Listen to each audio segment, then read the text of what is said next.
లగచర్ల కుట్రలో మరో ట్విస్ట్ నెలకొంది. అసలు తాను విచారణలో ఎక్కడా కేటీఆర్ పేరు చెప్పలేదని, పోలీసులు తనను విచారణ చేయలేదన్నారు పట్నం నరేందర్ రెడ్డి. తన పేరుతో పోలీసులు ఇచ్చిన కన్ఫెషన్ రిపోర్ట్ తప్పన్నారు పట్నం. దీనికి సంబంధించి కొడంగల్ కోర్టులో తన న్యాయవాదులతో అఫిడవిట్ దాఖలు చేయించారు పట్నం. అసలు రిమాండ్ రిపోర్ట్లో ఏముందో కూడా తనకు తెలియదంటున్నారు పట్నం.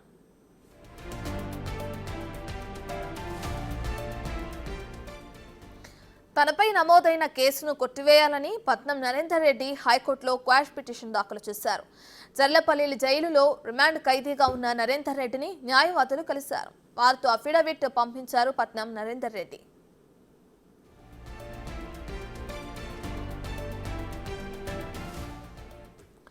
తాను కేబీఆర్ పార్క్ దగ్గర మార్నింగ్ వాక్ చేస్తున్నప్పుడు పోలీసులు అదుపులోకి తీసుకున్నట్లు చెప్పారు పట్నం.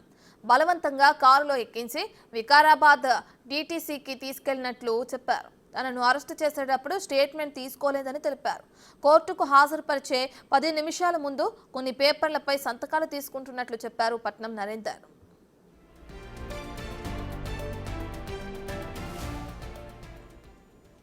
తనను అక్రమంగా కేసులో ఇరికించారని వాపోయారు పట్నం నరేందర్. అరెస్టుకు ముందు ఎలాంటి నోటీసులు ఇవ్వకుండా అదుపులోకి తీసుకున్నారన్నారు నరేందర్. తనను అక్రమంగా ఇరికించారని ఆరోపించారు. కేటీఆర్ ఇతర నాయకుల ఆదేశాలతో దాడులు చేయించాను అనటంలో వాస్తవాలు లేవని, పోలీసులు దీనిపై కట్టుకథలు చెప్పారని నరేందర్ ఆరోపిస్తున్నారు.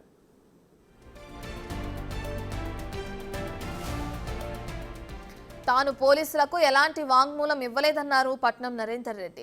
రిమాండ్ రిపోర్ట్లో పోలీసులు చెప్పిన వాటిలో వాస్తవాలు లేవన్నారు.